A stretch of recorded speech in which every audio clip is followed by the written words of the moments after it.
University पढ़ने गए थे, कोई कोरबा की कोई यूनिवर्सिटी में पढ़ने गए थे, कहीं पे पढ़ा नहीं, कोई कोर्स नहीं, ना गंडे जाना पड़ता है।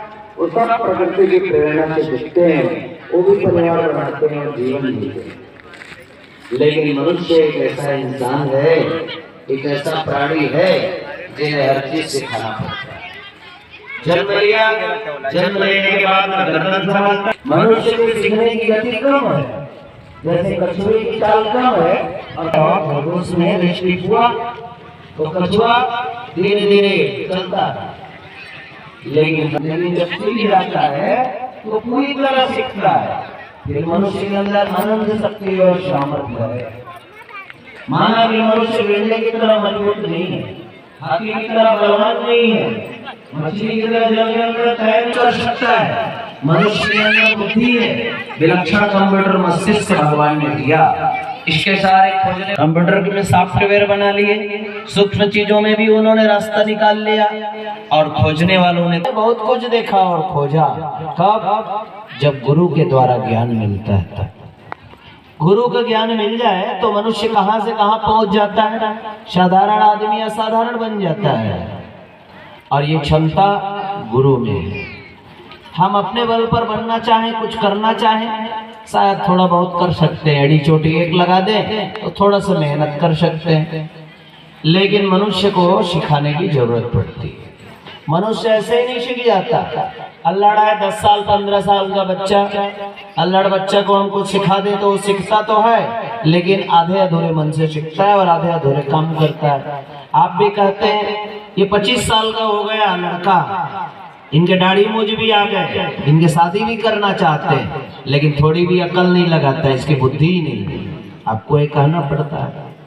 शादी ब्याह हो जाए तब भी इतनी बुद्धिमानी दिखाता नहीं, ऐसे काम करता है जैसे बिल्कुल अनपढ़ गवार है, ना समझ है। आपको सिखाना पड़ता है। क्यों? क्योंकि उनको गुरु नहीं मिला। गुरु की जरूरत पड़ती है। भले वो पढ़ा लिखा हो, बीए कर लिया, एमए कर लिया, बीएससी एमएससी कर लिया, पीएचडी कर लिया, डीलिट कर लिया, एमफिल कर लिया, नेट फाइट कर लिया, सब कुछ पढ़ लिख लिया, लेकिन फिर भी उनके अंदर व्यवहारिक ज्ञान नहीं है।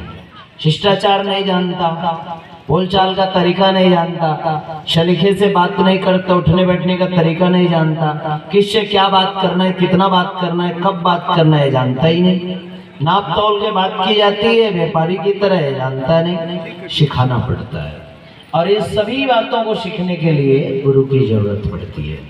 भौतिक जगत की उन्नति के लिए तो हमको शिक्षक करने पड़ते हैं। प्राइमरी से लेकर के व्यक्ति कहाँ कॉलेज तक पढ़ता है और जा करके बड़ी बड़ी डिग्रियां लेता है, एमएससी करता है, एम काम करता है, बी काम करता है, एमटेक करता है, बीटेक करता है, पीएचडी करता है और डिग्री लेने के बाद उच्च पदों पर जाता है, सर्विस करता है। थोड़ी बुद्धि आती है। भौतिक दुनिया की जानकारी प्राप्त करके भौतिक दुनिया में प्रगति करने के लिए इतने सारे सरंजाम जुटाने पड़ते हैं। तो हमारा भौतिक दुनिया ही तो सब कुछ नहीं है, कोई अंतर जगत भी है, कोई आत्मा भी है, कोई परमात्मा भी है, कोई लोक भी है, कोई परलोक भी है। हम कहीं से आए भी हैं, कहीं जाना भी है, वहां भी मार्गदर्शन की जरूरत है।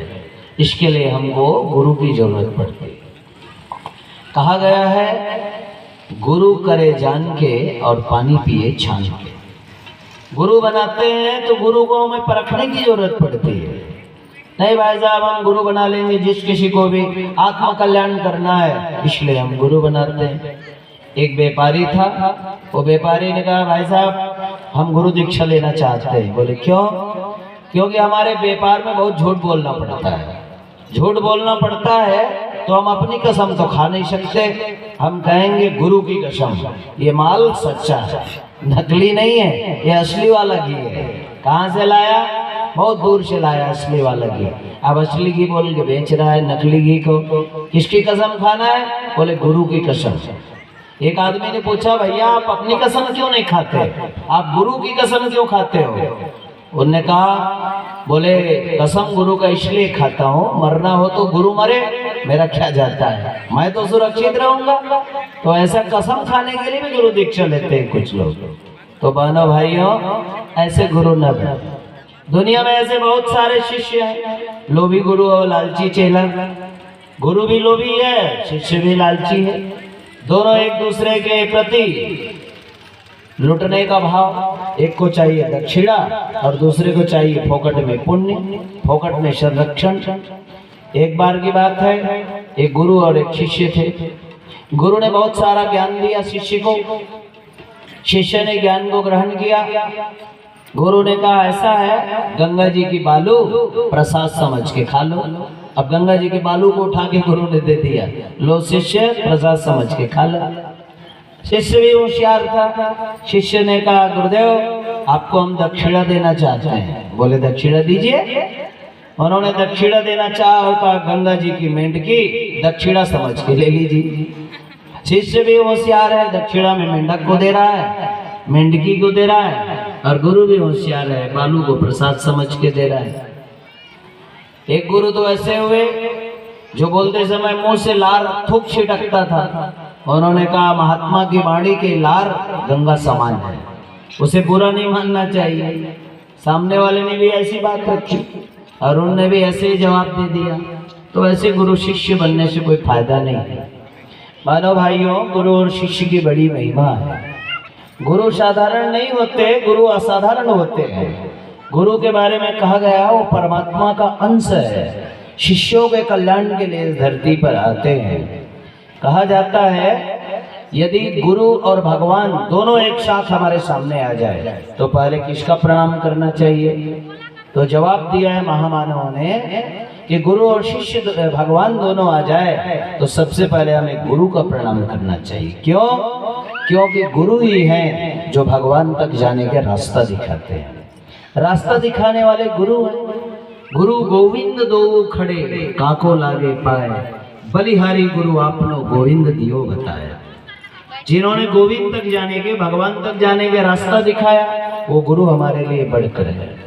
और गुरु ऐसे ही नहीं मिल जाते। स्कूल के शिक्षक तो मिल जाएंगे, ट्यूशन करने वाले, कोचिंग कराने वाले मिल जाएंगे, कोच मिल जाएंगे, लेकिन आपको गुरु आसानी से नहीं मिल सकते। गुरु के लिए मेहनत करना पड़ता है, मशक्कत करना पड़ता है। पहले जमाने में कबीरदास जी बहुत गुरु ढूंढे, गुरु ढूंढा कई, लेकिन कोई उन्हें दीक्षा देने को तैयार नहीं हुए। वो रामानंद जी महाराज के पास गए, कहा गुरुदेव मुझे आप दीक्षा दीजिए।